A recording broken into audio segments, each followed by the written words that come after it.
இப்ப நீங்க இந்த வால்ல பார்க்கறது ஒரு மார்பிள் லுக்ல இருக்கக்கூடிய பெயிண்ட் தான். பெயிண்ட்ட வச்சு இந்த அளவுக்கு ஒரு மார்பிள் லுக்கையும், அதே மாரி அந்த ஸ்மூத் பினிஷிங்யும், கிளாஸி லுக்கையும் கொண்டு வர முடியும். பெயிண்ட்ல ஏன் நான் இத மாரி பண்ணணும்? இதுக்கு டைல் நான் வாங்கி ஒட்டிட்டு போவனே, இல்ல வால்பேப்பர் ஒட்டிக்குவேன் அப்படின்னு நீங்க சொல்லலாம். வால்பேப்பர்ல வந்து பார்த்தீங்கன்னா, மார்பிள் பினிஷிங்ல அந்த மாரி ஸ்மூத்தான பினிஷ் வர்றதில்ல.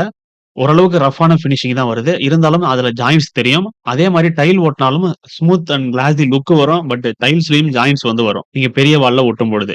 அதுக்கு பதிலா நீங்க மார்பிள் ஒட்டிக்கலாமே அப்படின்னு கூட சொல்லலாம். டைல்ஸும், மார்பிளும் வாலுடைய வெயிட்ட வந்து கூட்டும். அந்த மாரி வெயிட்டும் தேவையில்ல. வால்பேப்பர் மாரி லைட் வெயிட்டாவும் இருக்கணும். ஜாயிண்ட்ஸும் தெரியக்கூடாது. கிளாஸி பினிஷிங் வரணும் அப்படின்னா, இந்த மாதிரி டெக்ஸ்சர் பெயிண்டிங் தான் பண்ணணும். இந்த மாரி மார்பிள் பினிஷிங் மட்டும் கிடையாது. இதுலயே சாண்ட் பினிஷிங், ரஃப்பான பினிஷிங், ஷைனிங்கான பினிஷிங் இந்த மாதிரி பல டிசைன்ஸ் இருக்கு.